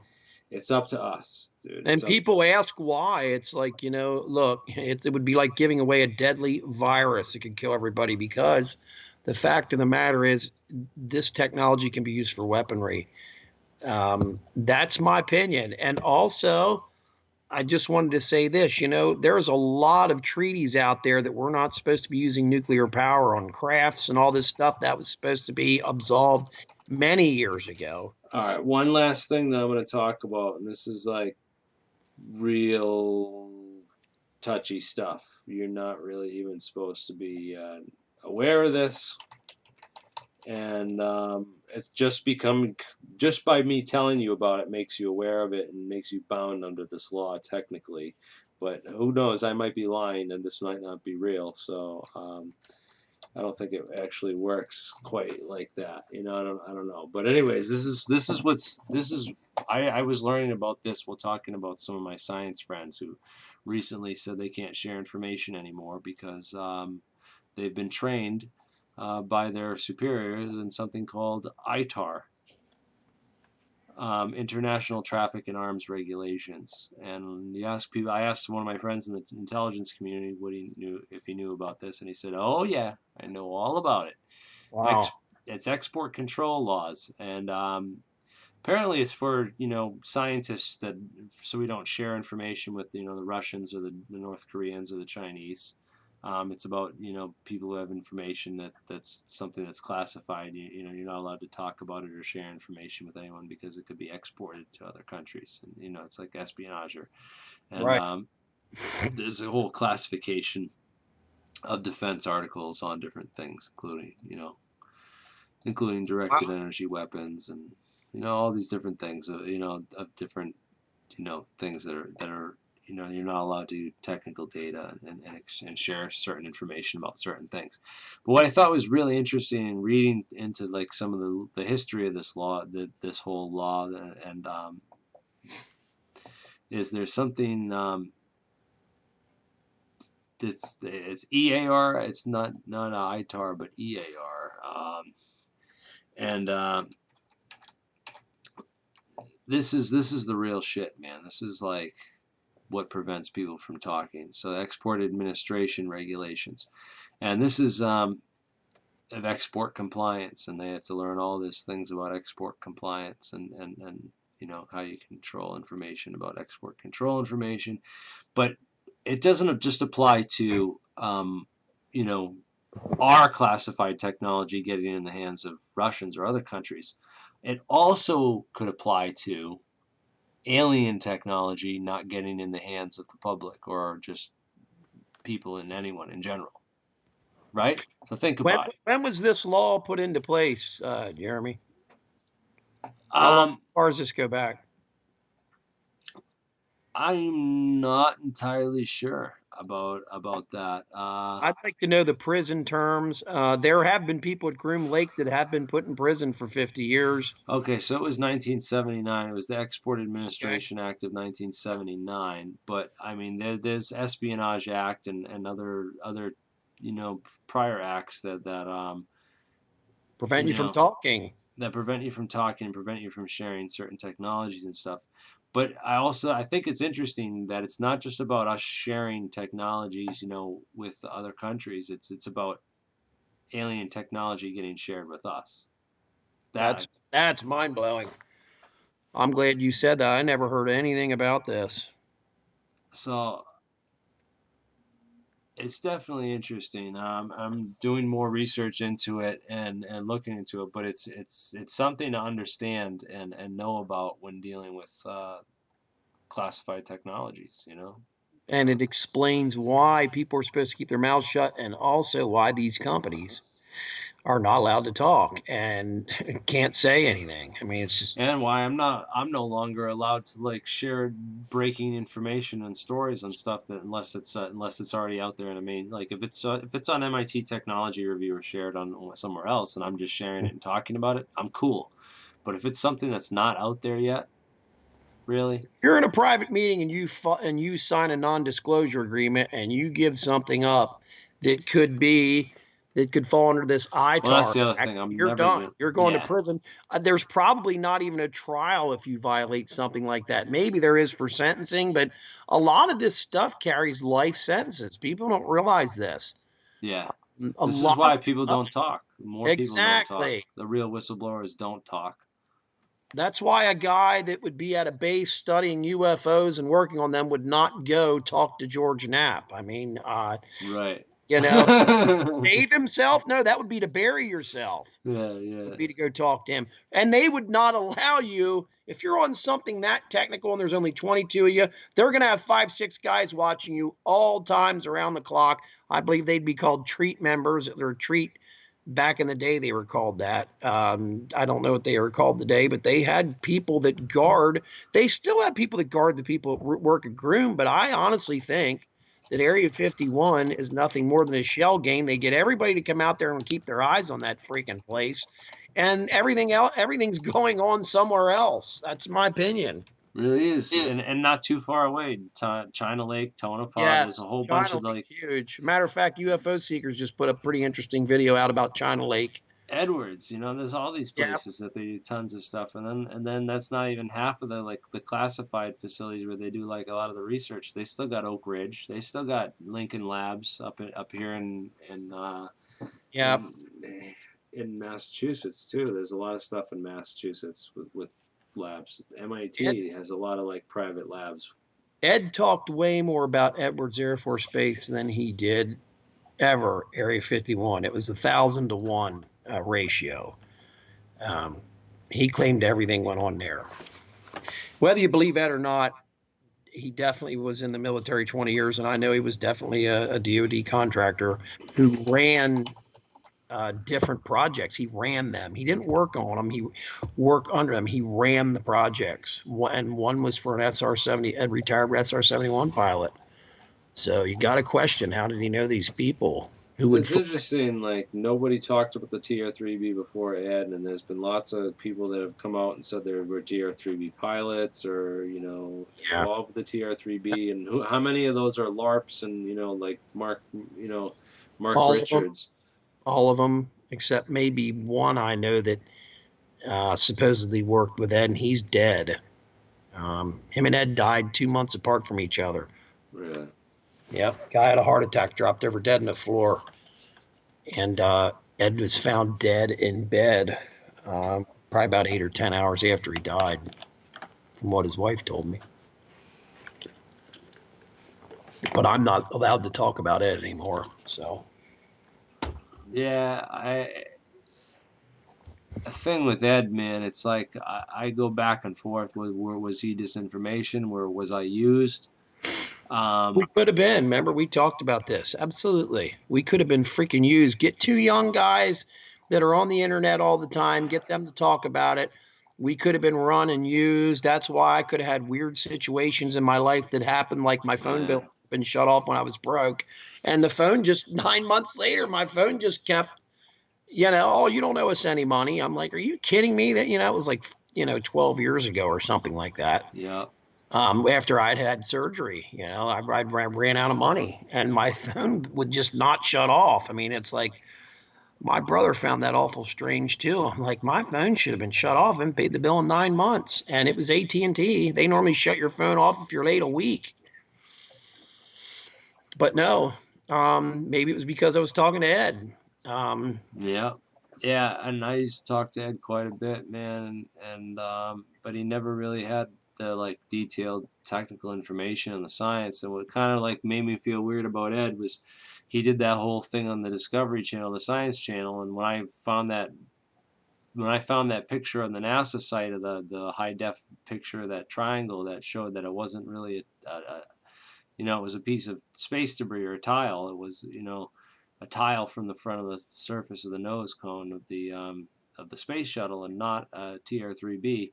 He like went ballistic that I would and like didn't want me on the show anymore. Well, you got to remember, NASA's Unexplained Files sent us that picture.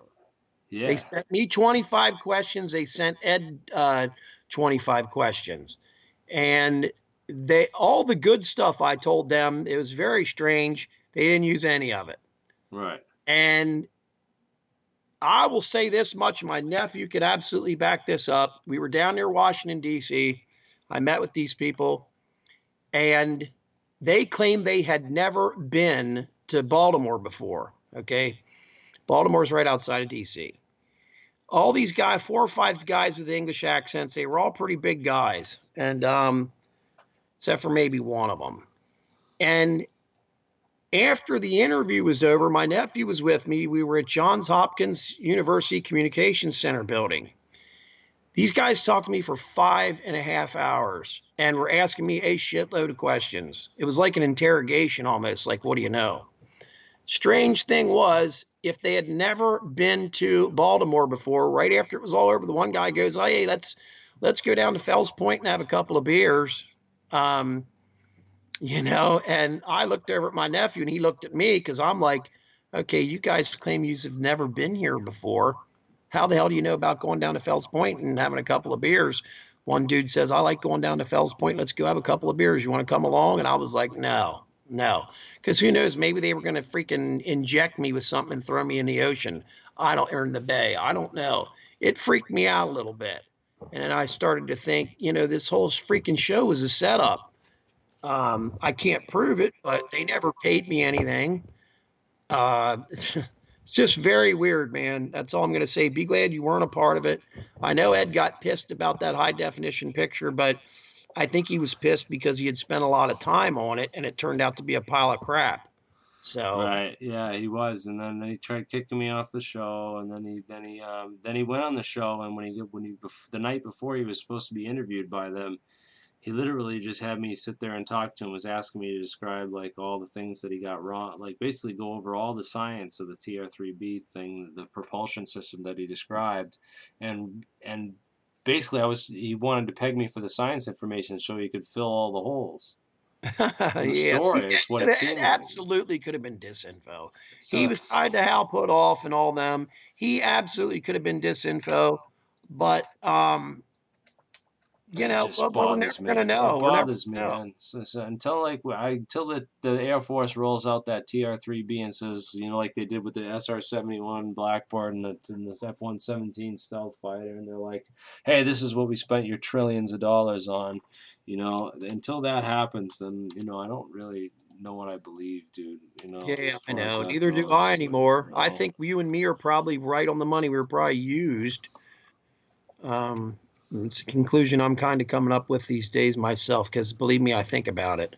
Probably were used to But get. then you get this, then you get other weird shit that happens. Like the day after Ed Fouché dies, this friggin' fake TR3B patent goes viral, I know. and it has nothing to do with the propulsion system that Ed talked about, and all that stuff about rotating mercury plasmas and stuff kind of disappears and goes by the wayside. Within And 48 hours of Ed's death, they come out with a fake TR3B patent. All these troll shows start showing it, and yeah, oh, it's that. older. That's been out since 2000, I think 14 or something. But it just went viral right after that. You know, like when I thought it didn't come out till the day 2 days after Ed died. I never it. read anything about it come out in 2014. No, well, the date on the patent. Let me find that, John. Yeah, but the date it That's went public. Yeah, and that guy in Puerto Rico supposedly patented this thing. Find it. yeah. So it's John St. Clair was the guy, the St. Clair Triangle UFO patent. So it was this John St. Clair is the guy who patented it. I know right after Ed died, 3 of my computers, brand new ones, Jeremy could attest to this, brand new ones. One died right after another. It took 1 week for one to die, and then like a month for another one, and then 2 weeks for another. And they were brand new. I kept taking them back to Best Buy, and they were top of the line computers. They're like, "What are you involved in?" I'm like, "I get on YouTube. You know, I'm not doing the hard drives are destroyed in every one of them." Yeah, it's Corey Good's teams of hackers and come and get you.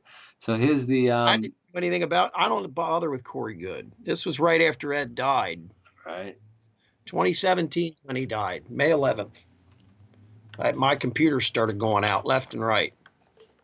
Where the fuck is this patent from? This fucker here will probably go out tomorrow because we're talking about him. Right? Oh, don't talk about Ed. No, It's weird. no. It's strange. I don't type anything about him. I made one post about him on the Living Moon a while back. That's it. Apparently, application status is abandoned. So, right. It's been abandoned now? Yeah, the application has been abandoned. So the application was first filed in 2004, it says. And the publication was in 2006. So it was around and sitting out there for a while. But then right after Ed dies is when it gets picked up by, Third It's Phase everywhere. of the Moon and Secure Team 10 did a video on it both at the same time. And it just went. Yep, the shill channels. It just went viral. How the did they misinfo channels. Yes, how that was so weird. Remember, you and me were like, "What the fuck?" I mean, that was what kind of made it seem to me like, okay, maybe Ed was, I always believed Ed, but I had doubts. People that believe Bob Lazar, they all harvest doubt. I absolutely harvested doubt. I had to. But what are these massive triangles people have been seeing since the 80s mainly? That's why that picture John Greenwald has threw me off a little bit, because that's from 69. And whatever it is, it's above the clouds, and it's being taken from Apollo, apparently. I don't know. And you could call it a glitch, but there's several images of it. And I thought maybe it's the Blackbird. I have to go back and look at that again. I spent all day the other day studying it and finding the source image and everything. So it's real, but what it is, I don't know. All right, man. Well, I'm gonna hit the hay, and we'll get that trap thing set up or whatever. How's that sound? Probably a week or something, Definitely cool to get him on and some more people on, man. It's too bad Ed is no longer with us, because he was still a fun guy to talk to, even if he was full of shit some of the times. Oh yeah, Ed was a bullshitter, but Ed never once said to me that graph was fake and his story was bullshit. Never once. And Ed and me spent more time talking on Uvu and Skype than anyone else he ever spoke to. Thousands of hours, easily. Thousands. Yeah, and that video. I was the last guy to talk to Ed alive. I was the last person. I talked to him the day of the night he died. I was the last guy. And the last thing I texted Ed, which was very bizarre, Jeremy, was there was a TV show on the Smithsonian Channel about UFO black triangles. And I texted him at 10 at night and said, hey, if you get up to go to the bathroom or whatever, make sure you hit the record button on this channel. They have a show on about our UFO black triangles on the night. And when I didn't hear from him the next day, I'm like, wow, that's weird. And I texted him, and then I got a phone call or a text saying, hey, call the house. I thought, oh, his cell phone's acting up again. And I knew when his wife had answered that he was gone. I had a weird feeling that when I talked to Ed that day, it was the last day I'd ever speak to him. He had just got back from the VAs, and he said a few things that I never heard him say before, which kind of freaked me out. So, yeah. Right. I wish I would have had a recording program back in to record the screen. I would have recorded it, but we were on there for about 5 hours. We hadn't been able to do that for a long time because the hours I had been working, and I wasn't working at the time. I was injured. And yeah, he passed away in the middle of the night, apparently. So Yep. it was just weird, Jeremy. I mean, to have a show on about black triangles, and he might, and the hour that TV show was on, they said was right around the time he died. You know, that's what's weird. Right. Yeah, because he had been gone for like 10, 12 hours when they found him. He, passed away in his sleep. Crazy. Very. Yep. Anyways. All right, man. Yeah. Till next time, folks. Till next time. Thanks for tuning in. And I'm going to go over and check out Dolan. So is he live right now? I think he goes on at 8 o'clock. So we'll see. Yeah. All right, man. Everyone's going to be going there. So we'll blow up the chat room and talk about alien scientists. Yeah, we can do that. Everyone else talks about his old lady. Oh, yeah, right. Well, yeah. all right, It's guys. one of them lucky divorce guys. All right, man. Later. Later.